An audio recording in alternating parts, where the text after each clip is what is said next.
Buenos días, buenas tardes, buenas noches, sea cual sea el horario en el cual nos estén viendo. Bienvenidos a esta primera presentación de nuestro segmento Caso Judicial, ¿no? En este segmento lo que hacemos nosotros es poder analizar de forma genérica, sin involucrar nombres de las personas que están involucradas pues, en los casos en específico, pero analizamos casos reales, casos que ocurren cotidianamente y que hemos desarrollado aquí en el estudio, en la firma de abogados, como también recibimos los comentarios de otros colegas respecto de sus casos. Quien les habla es el abogado Sergio Pariona, socio de la firma de abogados Pariona Luim Barrientos. Comencemos. Para esta primera presentación vamos a analizar un caso que es bastante recurrente, pero al cual hemos denominado la detención policial del pasajero en los casos de tráfico ilícito de drogas, es decir, una detención policial que se realiza previa intervención de un vehículo en circulación.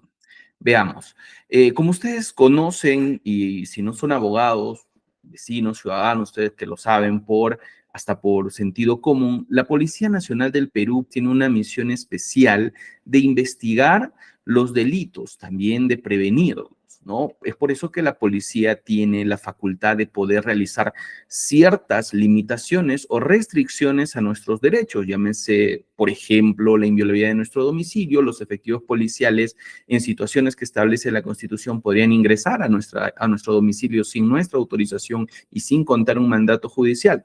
Por ejemplo, los efectivos policiales podrían detenernos sin una orden judicial previa en caso de flagrancia delictiva, que es de lo que vamos a comentar el día de hoy.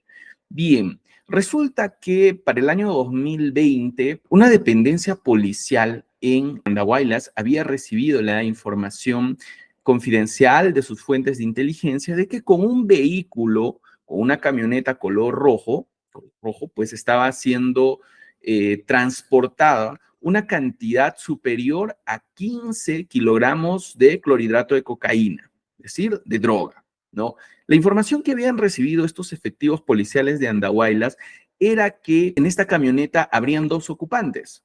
Estaría el conductor y el copiloto. Habían sido pasibles de un previo seguimiento de unas horas antes por los efectivos policiales, quienes se organizaron y salieron a realizar este operativo. En la detención se logra identificar al conductor, a quien para este ejercicio llamaremos Víctor, y al copiloto, que para este ejercicio llamaremos Pedro. Víctor y Pedro fueron encontrados dentro de este vehículo en la intervención policial que realizaron pues los efectivos de Andahuaylas.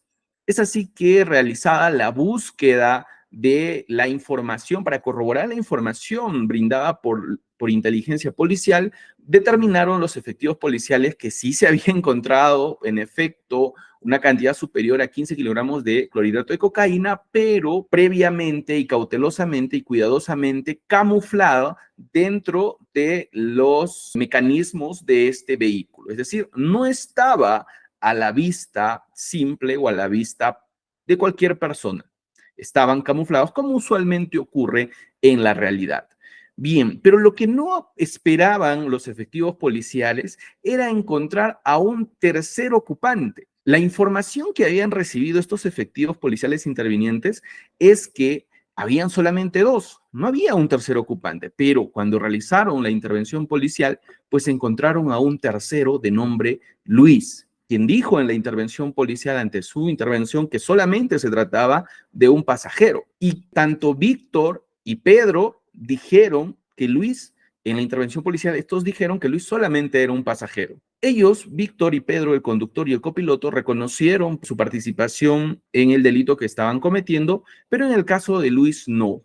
Él dijo que solamente había subido minutos antes a este vehículo solicitando le realicen un viaje, como se indica, en su calidad de pasajero hacia otra localidad también de la jurisdicción de Andahuaylas, ¿no?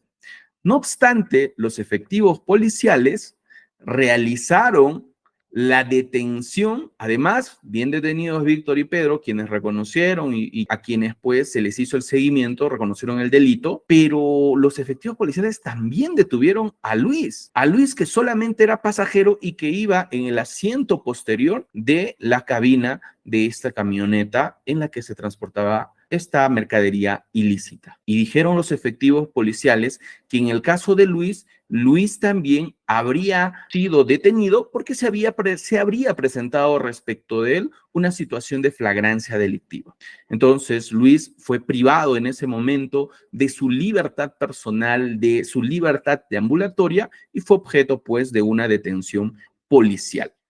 Vamos a analizar para esta primera presentación si realmente Luis fue correctamente detenido por la policía sin contar con una orden judicial y si vemos que se cumplen los requisitos de la flagrancia delictiva. Vamos a ver. Primero recordemos algo que nos dice nuestra norma penal.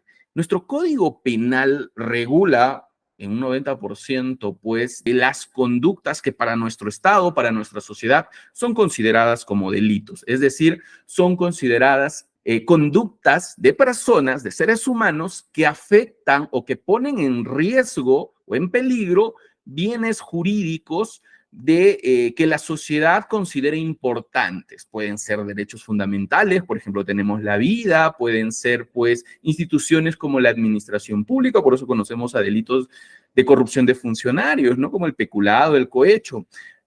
Protege bienes jurídicos, ¿no? Como la libertad personal en el caso de, por ejemplo, los secuestros o contra la libertad sexual, como en el caso de violación sexual. Bueno, en definitiva, muchos delitos que nuestro Código Penal y otras normas penales especiales van a venir a regular, a anticiparnos a todos los que vivimos en esta sociedad llamada sociedad peruana, que si cometemos o infringimos las conductas que están allí descritas en el Código Penal y otras normas, pues vamos a ser pasibles de sanciones penales que van a ir desde que se nos va a imponer multas en ciertos delitos hasta la privación de nuestra libertad en centros de reclusión. Así que no es cualquier cosa el Código Penal y no son cualquier cosa los delitos. Hay que tener mucho cuidado. Pero para el caso en específico, la conducta que regula el tráfico ilícito de drogas viene a estar en su tipo base establecido en el artículo 296. El Código Penal se estructura por artículos, por secciones, por títulos, por libros. Pero la unidad mínima, como decir la célula del Código Penal, viene a ser los artículos. El artículo 296 del Código Penal regula, prevé la conducta ilícita de promover o favorecer el tráfico ilícito de drogas. Es una conducta establecida y sancionada como delito en nuestro Código Penal, artículo 296.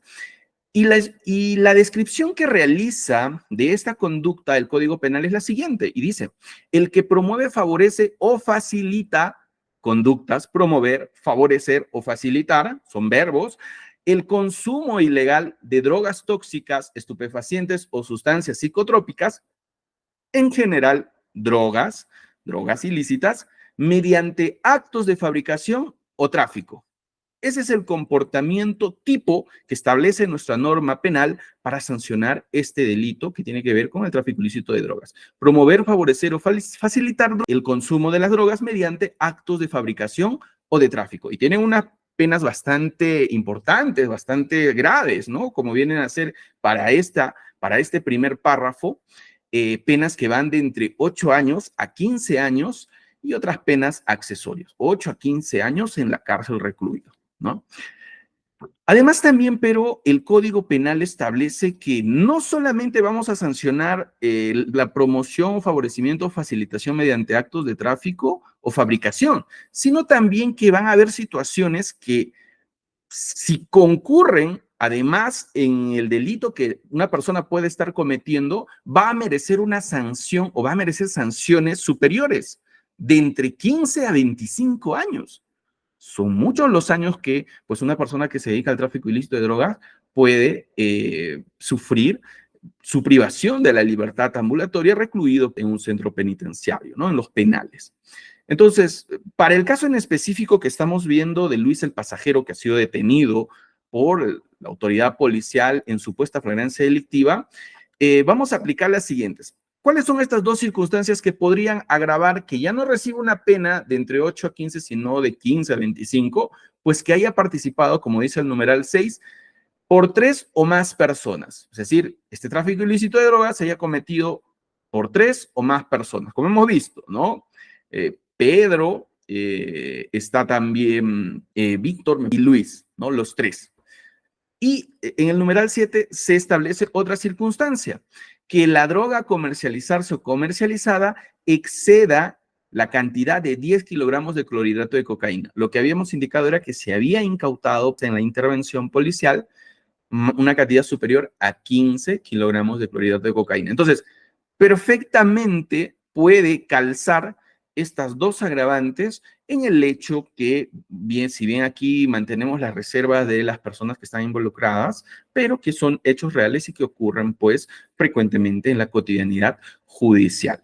Entonces, dejamos en claro que la conducta del tráfico ilícito de drogas es una conducta sancionada y está establecida en las leyes penales. A ver, vamos a ver si la detención de Luis fue correcta. En principio, la policía dice que la detención fue en flagrancia delictiva respecto de Luis. Esto es lo que indica la policía. ¿Qué es la flagrancia delictiva? Es decir, ¿por qué un policía que no es un juez puede disponer mi detención y puede privarme de mi libertad, de ir a mi casa, de ir a mi trabajo, de ir a hacer deporte y recluirme en un calabozo? ¿Es la flagrancia delictiva acaso una autorización que se le está reservada a los policías desde la Constitución? En efecto, sí.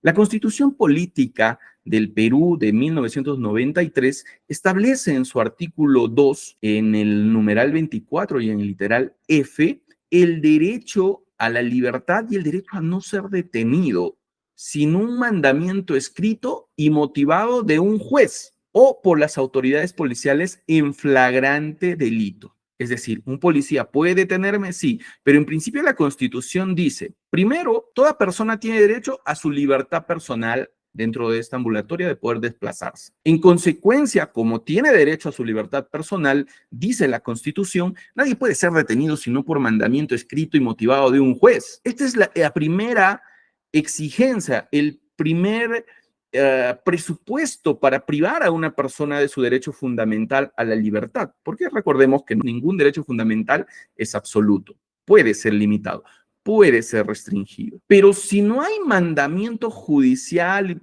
escrito y motivado, un policía también podría detenerme, ¿no? Como dice la Constitución, o por las autoridades policiales en caso de flagrante delito, pero todavía no me dice en la Constitución qué viene a ser un flagrante delito. Cuando estamos ante flagrancia delictiva, nuestra Constitución no nos dice esto. Y durante muchos años, mire, desde 1993, ninguna norma sustantiva con rango de ley clasificaba o establecía cuando estábamos ante una flagrancia delictiva. Era la jurisprudencia, principalmente de la del Tribunal Constitucional, la que a partir de sus sentencias pues, establecía cuando estábamos ante flagrancia delictiva.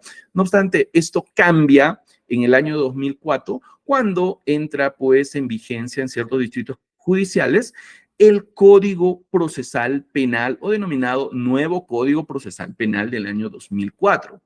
Y el nuevo Código Procesal Penal de 2004, en su artículo 259, sí establece cuándo estamos en flagrante delito y cuándo un policía puede válidamente detenernos o privarnos de nuestra libertad personal, lo que se denomina detención policial en flagrancia delictiva.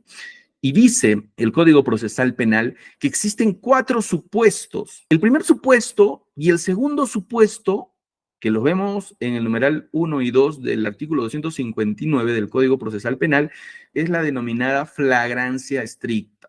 Es decir, en el primer supuesto, cuando el agente es descubierto en la realización del hecho punible, y un segundo supuesto, cuando el agente acaba de cometer el hecho punible y es descubierto. Esto tiene que ver con la teoría del delito y con el derecho probatorio, en el caso de la prueba del testigo.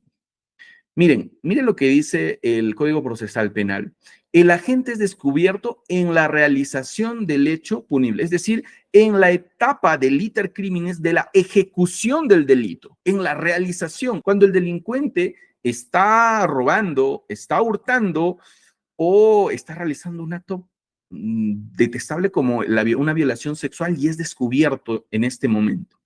Esto es una flagrancia estricta. ¿Por qué? Porque es visto o es percibido cuando está cometiendo el delito, con las manos en la masa, como se conoce.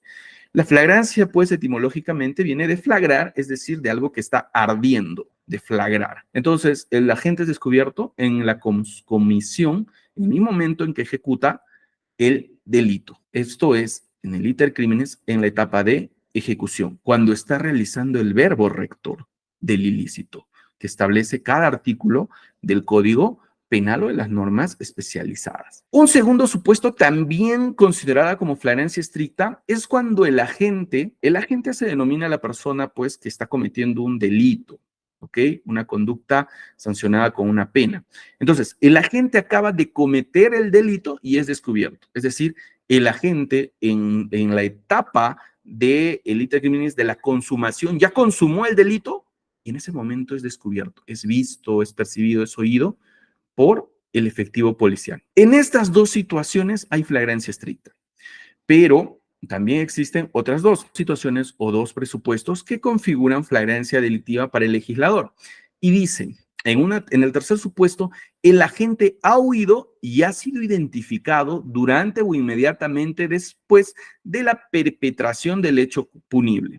Es decir, el agente, en los dos supuestos anteriores, en 1 y 2, ha sido visto cometiendo el hecho punible en la ejecución o ha sido visto inmediatamente después de haberlo cometido en la consumación. Pero la gran diferencia de este tercer presupuesto con los dos anteriores es que el agente, el que comete el delito, la persona que ha cometido el delito, pues huye, pero es encontrado dentro de las 24 horas de producido el delito. Y naturalmente ha debido ser visto por alguien. Por eso se dice, ha sido identificado por el agraviado, por otra persona, por medio audiovisual, dispositivos. Ahora que todo el mundo tenemos celulares con cámara y ya se ha masificado el uso de cámaras de seguridad hasta en los domicilios y en los lugares locales comerciales. Entonces, si se ve su imagen, si se puede identificar al agente a quien comete un delito, ¿no? Por el agraviado, por otra persona, por un testigo, por estos medios audiovisuales, y se lo encuentra dentro de las 24 horas, estará todavía en una situación de flagrancia delictiva que posibilita o que faculta a la policía poder realizar su detención policial.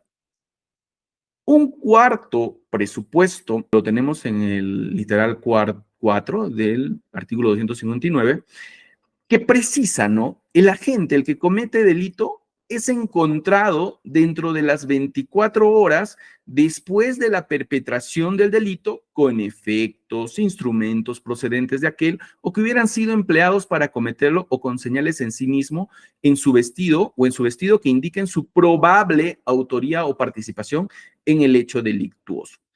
Este cuarto presupuesto o esta cuarta situación o hipótesis a la cual el legislador considera que también es flagrancia delictiva, está referido a que nadie ve al sujeto cometiendo un delito o inmediatamente después de haberlo cometido, como pasa así en el 1, 2 y 3, en los presupuestos anteriores, nadie lo ve, pero sí se le encuentra dentro de las 24 horas con señales en sí mismo, con un cuchillo, con el arma con que disparó, con sangre en su ropa, con algún tipo de señales que indiquen pues que él probablemente haya cometido el delito.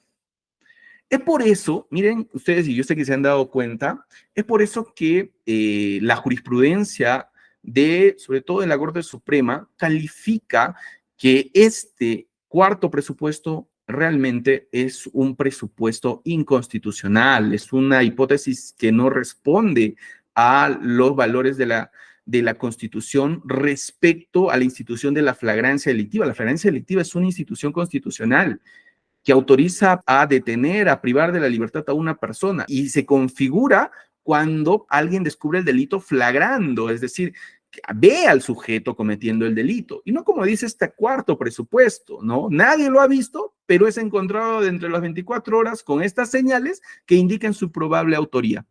Eso es inconstitucional. Y bien por la jurisprudencia de la Corte Suprema y del Tribunal Constitucional también que califican pues que este cuarto presupuesto es inconstitucional y no es considerado, al menos jurisprudencialmente, como flagrancia delictiva, aunque esté regulado así en la ley. Algunos cuadros, bueno, lo ven en lo que acabamos de explicar, es lo mismo, ¿no? Es descubierto en el primer supuesto el agente por el policía en la ejecución del delito, realizando el hecho punible delito, o acaba de cometer el delito y es descubierto por el policía. O ha huido, pero ha sido identificado por el agraviado, otras personas testigos que han visto o por algún medio audiovisual tecnológico en que se registró su imagen. Y es encontrado dentro de las 24 horas. Cuasi flagrancia, casi flagrancia, ¿no? Pero es flagrancia finalmente aceptado constitucionalmente. Además también, pues, la flagrancia presunta que en realidad no es flagrancia, aunque esté en la norma. Nadie lo ha visto ni cometiendo el delito, ni después de haberlo cometido, pero se infiere que él lo ha cometido porque se le ha encontrado con instrumentos, efectos, señales en sí mismo o en su vestido de que ha cometido el delito, ¿no? Bueno, ¿qué dice, pero la Corte Suprema y el Tribunal Constitucional? A ver, la Corte Suprema y el Tribunal Constitucional han delimitado, pues, ya, en nota de interpretación, han especificado cuáles vendrían a ser estos requisitos de la flagrancia delictiva. En el año 2011, el Tribunal Constitucional emite la sentencia recaída en el expediente 354-2011 de un proceso de habeas corpus, en la cual señala el Tribunal Constitucional que la flagrancia en la comisión de un delito presenta la concurrencia de dos requisitos insustituibles. Primero, que exista la inmediatez temporal, es decir, que el delito se esté cometiendo o que se haya cometido instantes antes, estamos hablando de tiempo, temporal, de tiempo, que se esté cometiendo la cercanía del tiempo y el delito que se esté cometiendo o que se haya cometido instantes antes. Ejecución o consumación. Momento de la ejecución, momento de la consumación. Inmediatez temporal. La inmediatez personal, como un segundo requisito, dice el Tribunal Constitucional, es que el presunto delincuente se encuentra en el lugar de los hechos en el momento de la comisión del delito y esté relacionado con el objeto o con los instrumentos del delito, ofreciendo una prueba evidente de su participación en el hecho delictivo. ¿Qué es lo que nos está diciendo? Que en el lugar donde se está cometiendo el delito esté el delincuente cometiendo el delito. Esa es la inmediatez personal. Esté el delincuente cometiendo el delito y que el delincuente además esté relacionado con los objetos con que cometió el delito, que pues indiquen, que sea evidente que él pues cometió, lo cometió, o está cometiendo o lo acaba de cometer. Inmediatez temporal, inmediatez personal. Lo temporal tiene que ver con el momento en el iter criminis, ejecución o consumación, y la inmediatez personal tiene que ver con el sujeto activo y su vinculación con el delito. ¿Ok? En ese sentido, dice el Tribunal Constitucional todavía, ya hace cuánto, 13 años que ha pasado de esta sentencia, al ser la flagrancia una institución procesal con relevancia constitucional, debe entenderse, dice, que la evidencia, que es una evidencia del hecho delictuoso respecto de su autor. Y se configurará y establece dos requisitos adicionales el Tribunal Constitucional. Cuando exista un conocimiento fundado, directo e inmediato del hecho punible que se viene realizando o que se acaba de realizar instantes antes. ¿Qué quiere decir? Bueno, en principio, conocimiento fundado. ¿Qué se refiere con conocimiento fundado? ¿Qué implica? Implica a una persona, a un ser humano. ¿Quiénes son los que pueden tener conocimientos fundados? Solamente los seres humanos. Conocimientos fundados, directo o inmediato del delito que se viene realizando o que se acaba de realizar. Estamos hablando de un testigo, pues, ¿no? Principalmente de un testigo policía. Los testigos, como seres humanos, pueden irrogarse o pueden obtener conocimientos fundados, directos e inmediatos. Y un cuarto requisito, que es un requisito que debe tenerse siempre en cuenta, que viene a ser la situación de urgente intervención de la policía. Es decir, no solamente va a ser exigible que se presente una inmediatez temporal, personal, que genere un conocimiento fundado, directo e inmediato en el testigo, sino que también exista en en ese momento que se está presenciando el delito, una necesidad, una necesaria actuación de la policía, que el Tribunal Constitucional ha denominado como urgente. Si no existe esta urgencia, la intervención policial devendrá en arbitraria. La detención policial de una persona, si no existe esta urgencia, es decir, una urgencia de que se va a cometer el delito si el policía no interviene, que el delincuente se va a fugar si el policía no lo detiene. Si no se presenta esta urgencia en la intervención policial, pues la intervención policial va a ser arbitraria. En ese sentido, dice el Tribunal Constitucional, lo que justifica la excepción al principio constitucional de la reserva judicial para privar de la libertad a una persona es la situación particular de la urgencia. Miren qué tan importante es este cuarto requisito. Para no exigirle al policía que cuente con una orden judicial que ordene nuestra detención, tiene que existir, además de los otros tres requisitos, la situación particular de la urgencia. Porque por más que existan estos tres requisitos anteriores, si su detención no era urgente, pues estamos ante una detención arbitraria. Muy importante lo que dijo en el año 2011 nuestro Tribunal Constitucional. 5 años después, la Corte Suprema, en el Acuerdo Plenario Extraordinario número 2/2016, analizando los presupuestos de este proceso especial de proceso inmediato, el proceso inmediato, pues, analizando estos supuestos, se detiene también a analizar cuáles son los requisitos que, pues, en el lenguaje de la Corte Suprema los denominan notas sustantivas o adjetivas, pero cuáles son los requisitos de la flagrancia delictiva y señala lo mismo que hace 5 años ya lo había dicho el Tribunal Constitucional, aunque no lo cita, ¿no? Más cita jurisprudencia del Supremo Tribunal Español, Constitucional Español, ¿no? Pero es lo mismo que dijo el Tribunal Constitucional peruano 5 años antes, la inmediatez temporal, la inmediatez personal, ¿no? Y como notas o requisitos adjetivos, la percepción directa y efectiva, esto que llamábamos, el Tribunal Constitucional llamaba conocimiento fundado, directo, inmediato. Acá es la percepción directa y efectiva, visto directamente o percibido de otro modo, estamos hablando de sentido, tal como material fílmico, fotografías, que hemos visto pues en el artículo 259, numeral 3, pues hacen referencia a estos medios audiovisuales, ¿no? Y que nunca debe ser meramente presuntiva o indiciaria, ojo con esto, lo vamos a ver en un momento, nunca debe ser indiciario, de ambas condiciones materiales, es decir, la percepción directa tanto de la inmediatez temporal y de la inmediatez personal. Y el cuarto requisito, que es lo mismo que dijo el Tribunal Constitucional, la necesidad urgente de la intervención policial siempre en función del principio de proporcionalidad.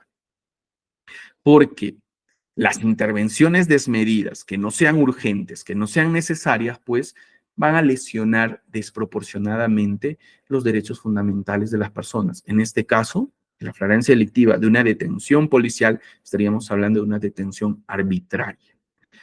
Por lo demás, dice la noción general de delito flagrante o flagrancia delictiva requiere una aplicación judicial siempre atenta a las singularidades de cada caso en específico. Pero ha dado las generalidades, y creo que las generalidades son claras.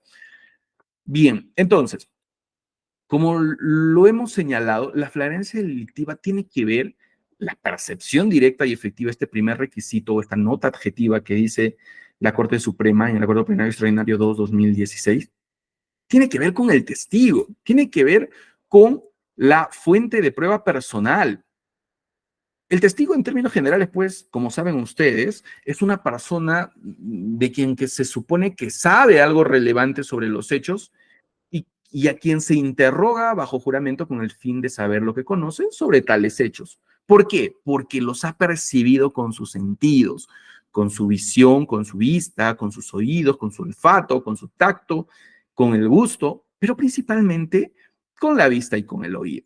Esta percepción que según el diccionario viene a ser el primer conocimiento de una cosa por medio de las impresiones que comunican los sentidos, pues es la información, es el conocimiento fundado directo que el testigo, llámese policía para la detención policial en flagrancia delictiva o llámese el testigo, pues particular, el ciudadano para el arresto ciudadano, ¿no? Para el arresto ciudadano en flagrancia delictiva, pues se genera a partir de los sentidos. El conocimiento se genera a partir de lo que nosotros seres humanos percibimos con los sentidos.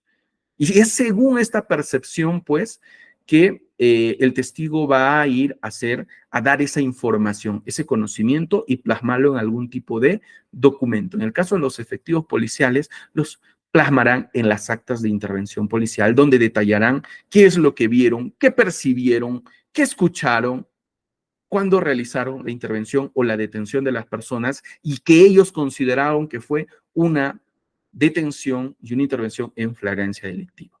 Igual con los testigos en las actas de sus declaraciones. Bien, y como tiene que ver, esto tiene que ver con el testigo porque la Corte Suprema también lo indica, ¿no? Es decir, la Corte Suprema señala esto.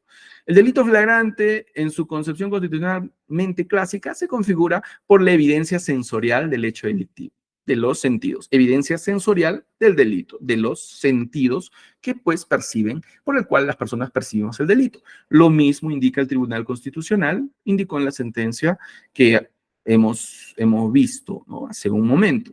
La evidencia del hecho delictuoso pues genera un conocimiento fundado. El conocimiento se obtiene a través de los sentidos, por la experiencia sensorial. Entonces, estamos ante un testigo que ve, escucha y en otros casos seguramente olfateará, degustará o sentirá con el tacto, pues elementos que formen parte de algún delito para que pueda realizar un arresto ciudadano o en el caso del policía, una detención policial en flagrancia delictiva, ¿no? Es por eso que debemos entender, y nosotros lo decimos así, que la flagrancia delictiva no se trata de que una persona es descubierta al aire, ¿no? Como lo dice el artículo 259, que debe haber una modificatoria, sino de que una persona, un testigo, un civil o un policía, da esa versión, dice, ¿no? Yo he visto al delincuente respecto de la flagrancia estricta en el mismo momento en que realizaba la violación sexual, en que realizaba las lesiones agravadas o en que realizaba pues el robo, el testigo o el policía. Es su versión plasmado en algún documento. Es la versión, la flagrancia delictiva, dentro de una de sus acepciones, es la versión de una persona, de un testigo.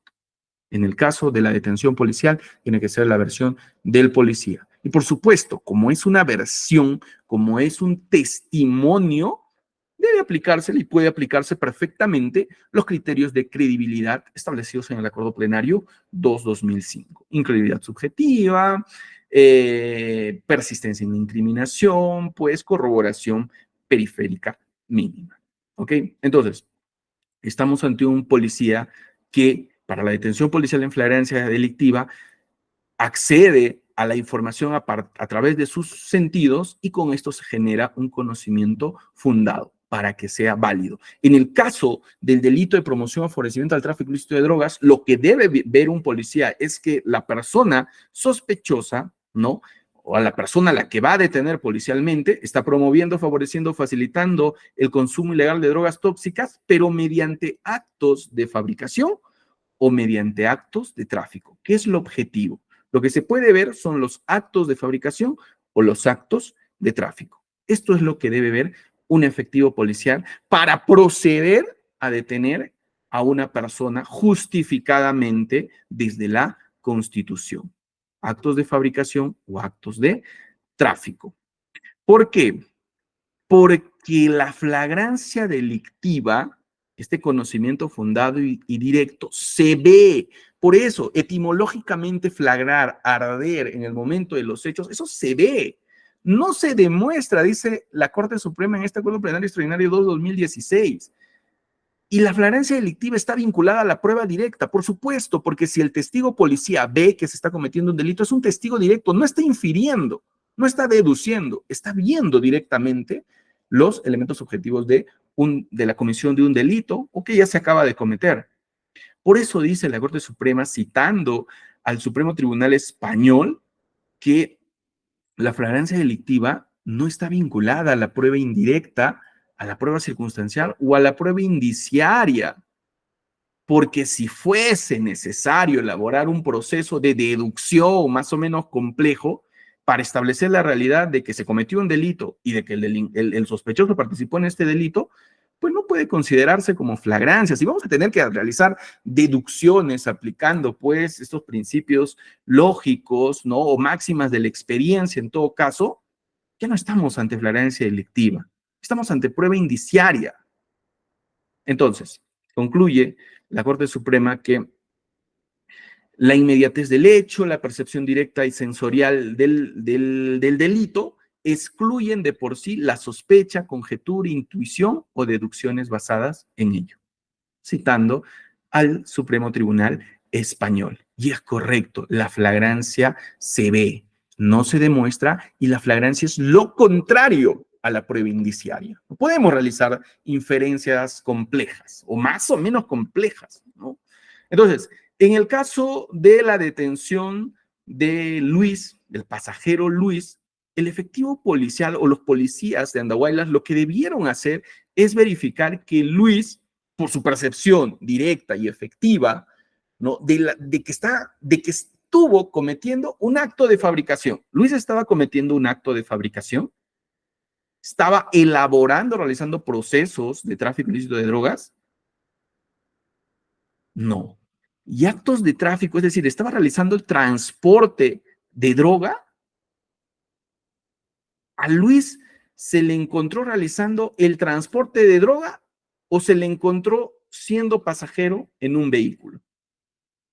A Luis solamente se le encontró como pasajero en el vehículo. ¿Qué vieron los policías? Primero, los policías no vieron la droga porque la droga estaba camuflada, estaba pues bien escondida, ¿no? En estas caletas dentro de los sistemas del vehículo.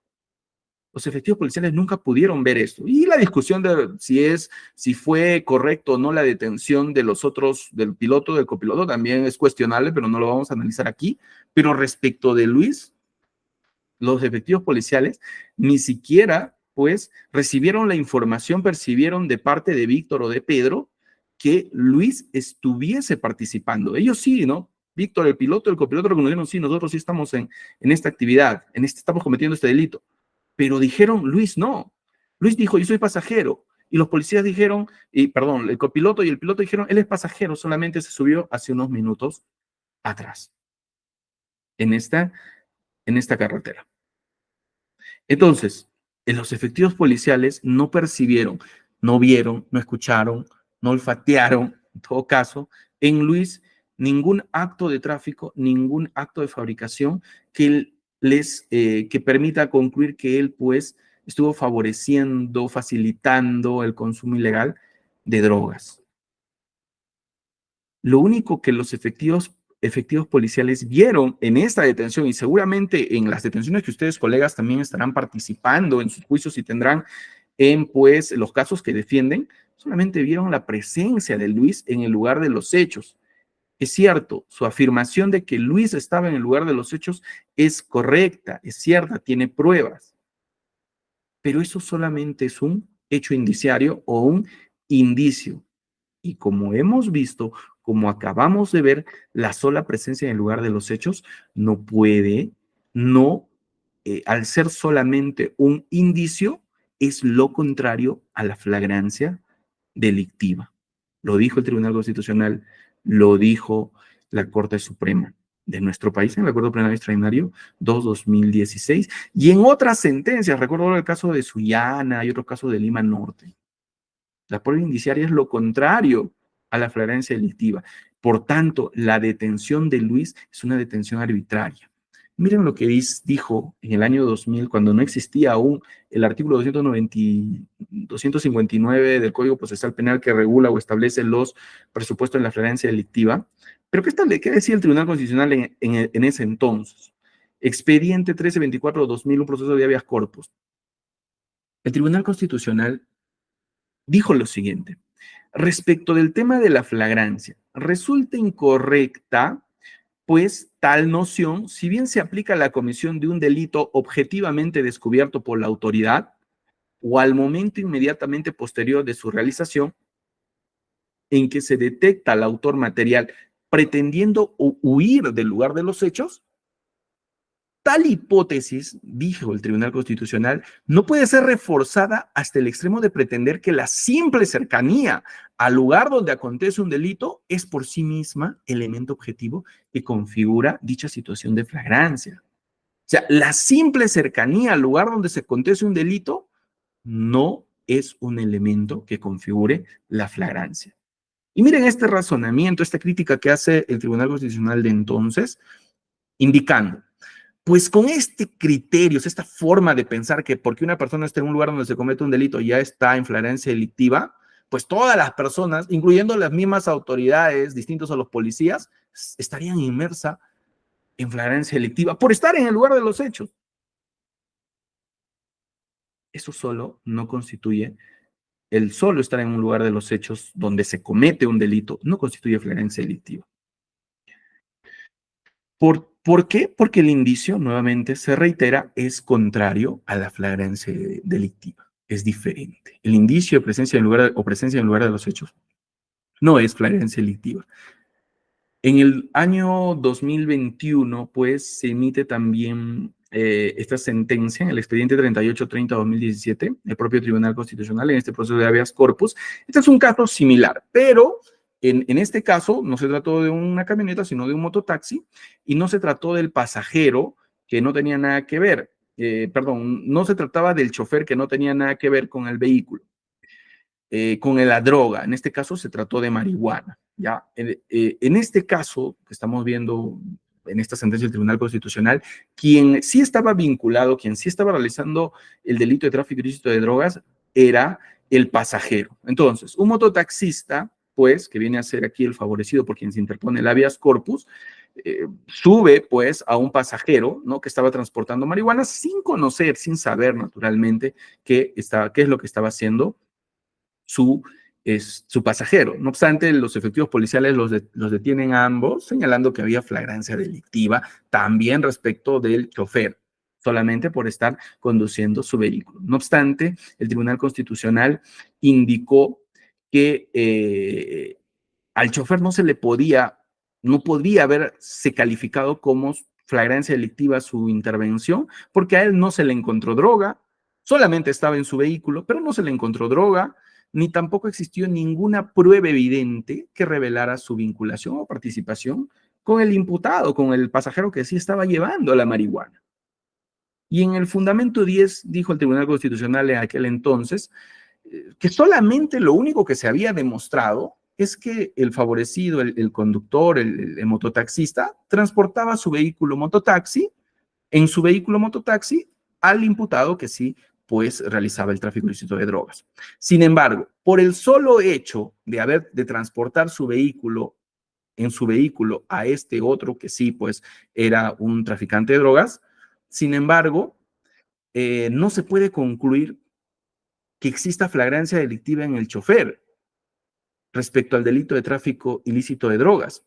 En todo caso, dijo el Tribunal Constitucional, para determinar que existe este delito, en el chofer tendría que realizarse actos de investigación a través de pruebas indirectas o indiciarias, de tal manera que ello ya de por sí excluye toda consideración a la configuración de una presunta flagrancia. Nuevamente, el Tribunal Constitucional dice: si se tiene que realizar actos de investigación a través de pruebas indirectas o indiciarias, esto es lo contrario a la flagrancia delictiva. En el caso de Luis, por tanto, concluimos que su detención no fue en flagrancia delictiva. Entonces, nos preguntaremos, ¿no? Pero entonces, ¿qué ha ocurrido? Ha habido una afectación de Luis de su derecho a la libertad personal, a su libertad ambulatoria. porque él fue detenido no por un mandamiento de un juez y no por los policías en una situación de flagrancia delictiva. Como no fue detenido y privado de su libertad por las circunstancias constitucionales que autoriza, pues, nuestra norma magna, nuestra constitución política, pues la detención es arbitraria porque se ha afectado el contenido esencial de su derecho a la libertad. En ese sentido, lo que ha ocurrido es la vulneración de su garantía, de la garantía constitucional a la libertad personal de Luis. La detención policial, sin un contexto de flagrancia, fue una detención arbitraria, vulneró su derecho fundamental a la libertad personal y por tanto, pues, activó un supuesto regulado y establecido en el artículo 8 del título preliminar del Código Procesal Penal, que se señala que el Código Procesal Penal es una norma garantista. Y este artículo 8, pues, viene a hacer objetivo el principio de la legitimidad de la prueba e indica en sus artículos 1 y 2 que todo medio de prueba será valorado solo si ha sido obtenido e incorporado al proceso por un procedimiento constitucionalmente legítimo.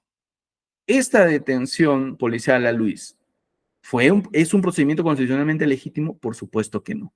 Y por tanto, en interpretación al contrario, las actas y demás fuentes de prueba que después se obtuvieron o elementos de convicción pues, no pueden ser valorados. Una regla de no valoración. No puede valorarlos el juez.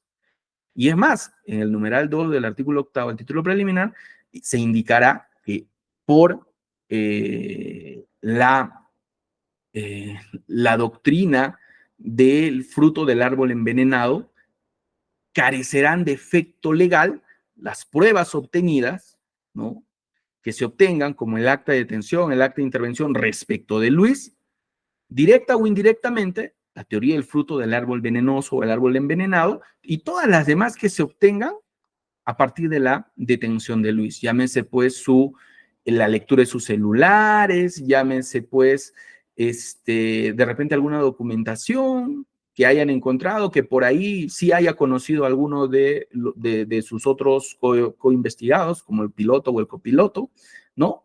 Pero ya carecerán de efecto legal, porque habrán violado el contenido esencial de su derecho fundamental a la libertad personal. Y esto no es algo que solamente esté en la norma, solamente esté en el Código Procesal Penal, sino también ha sido pasible de interpretación por la propia Corte Suprema. Tenemos la casación 885-2018, Madre de Dios, con la ponencia de San Martín Castro, quien ha indicado que va a existir una vulneración a la presunción de inocencia cuando se verifique que en materia probatoria, en el control del juicio sobre la prueba, se determine en este control que las fuentes de prueba fueron obtenidas de manera ilícita, vulnerando contenido esencial de derechos fundamentales. Entonces, no solamente habrá vulneración a la libertad personal, sino también a la presunción de inocencia de las personas, en este caso, de Luis.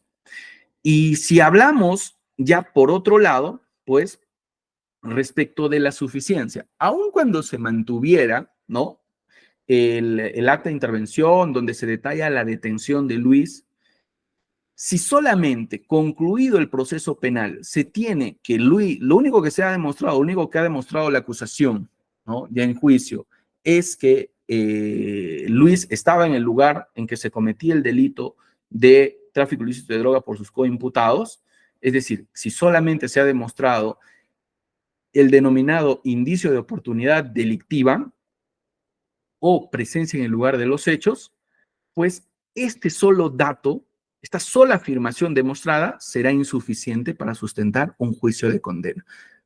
Tenemos el recurso de nulidad 2341-2017 ANCAS. Tenemos el recurso de nulidad 1691-2021 Ayacucho, en donde ha dicho en un caso de tráfico ilícito de drogas la Corte Suprema que la sola presencia del procesado en el lugar de los hechos carece de suficiencia incriminatoria para sustentar su condena. No se puede condenar a una persona por solamente estar en el lugar donde otras personas cometen un delito. En la casación 1101-2018 ANCAS ha replicado lo mismo y ha indicado la Corte Suprema que la presencia en el lugar de los hechos, este indicio adquiere cariz de indicio de intervención delictiva, no solo si se produce el descubrimiento del que está cometiendo un delito en ese momento, sino también se tienen que encontrar otras cosas, instrumentos u objetos con los que pues él haya cometido el delito. Y se le tienen que encontrar a él.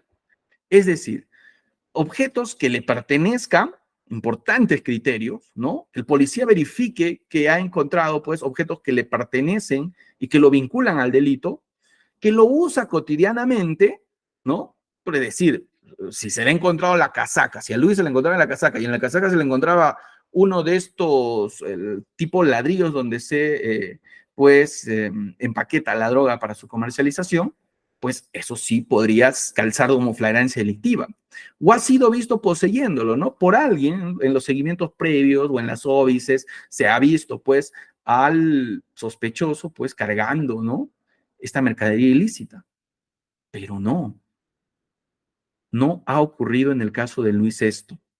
Y su sola presencia en el lugar de los hechos, pues, no justifica su detención policial en flagrancia delictiva y además de no justificar, si solamente se tiene esto para los momentos de decisiones, llamamos etapa intermedia para un sobreseimiento o llamemos para las decisiones de fondo en la sentencia o en la sentencia de vista, ya está en las casaciones, pues si solamente se tiene este dato no es suficiente para condenar a una persona. Quizás sea el caso que ustedes estén viendo, quizás sea el caso de ustedes, de un familiar que estén viendo en este momento, que estén sufriendo una detención de este tipo o una condena solamente por un dato. Finalmente, una cuarta experiencia jurisprudencial la tenemos en el recurso de nulidad 2345-2018, Lima Este, donde señala la Corte Suprema que la presencia en el lugar de los hechos, este indicio demostrado, solo revela que el procesado estuvo en el lugar de los hechos, mas no su participación. No es suficiente. Es insuficiente para condenar a una persona solamente por estar en un lugar donde se cometió un delito.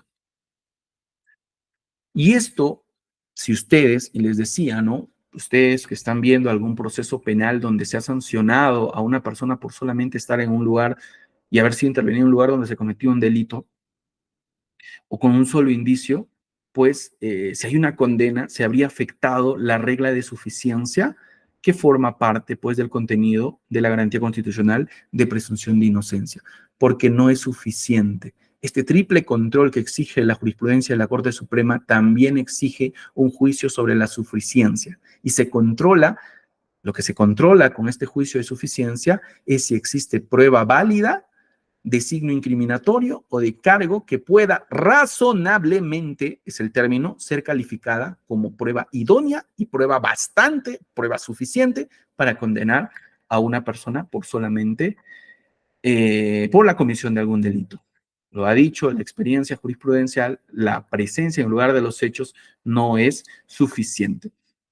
Y no será suficiente para Luis como pasajero, en este caso real, que cambiando los nombres, pues les estamos comentando en esta primera presentación de caso judicial, y además también puede ser aplicado a otro tipo de delitos. Hablemos, pues, delitos de hurto, hablemos de delitos de ciertas, no sé, hurtos, robos, solo por estar con una receptaciones o violación sexual, solo por que una persona estuvo en un lugar donde se cometía un delito.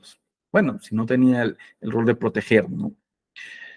En ese sentido, pues hemos querido brindarles esta primera presentación para compartir un poco con ustedes la experiencia en los casos judiciales que asumimos en la firma de abogado Pariona Luim Barrientos. Espero y esperamos los que conformamos parte de este equipo que podamos hacer en algo de ayuda para la resolución de sus casos o si ustedes son ciudadanos que están padeciendo este tipo de arbitrariedades policiales, judiciales, puedan tener al menos una alternativa en defensa de sus derechos o de sus familiares. Con lo que me despido. Soy Sergio Pariona, abogado de la firma Pariona Luis Barrientos.